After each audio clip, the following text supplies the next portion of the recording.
Hello, magandang araw mga mami. So dahil mahal ang bilihin ngayon, kailangan magtipid-tipid. Tara, turuan ko kayo ng mga matitipid na mga pagkain sa ating hapagkainan. Gawin nating twist at masarap ang ating leftover na kanin. Ito pala yung kanin ay frozen mula sa freezer. So tara, turuan ko kayo kung paano ito pasasarapin. Ito nga pala yung ingredients, yung ating mixed vegetable at saka yung fried egg.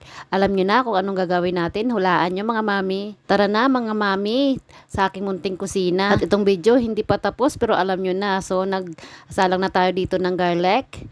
Nagsalang na rin natin yung dalawang rice na frozen. At dahil sa panahon ngayon, kailangan natin maghigpit sinturon, sabi nga nila. Kakita na natin, naluto na yung rice. Ilagay na natin yung ating mixed vegetable. Hindi naman kailangan lahat ng mixed vegetable. Kung ano lang mayroon sa bahay nyo, pwede nyo gawin.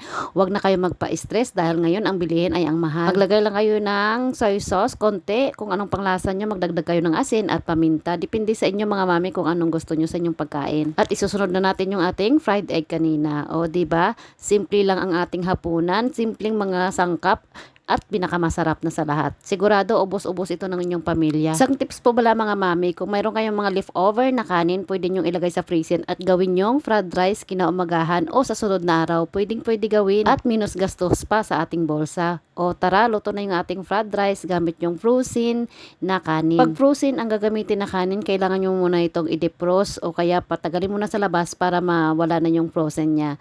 O ayan na yung ating fried rice. O diba, napakasarap na at simple pa. Naglagay lang tayo ng garnish, konti. Kung wala, okay lang mga mami. Tara, kain na po tayo. Maraming salamat and God bless you all. Bye-bye.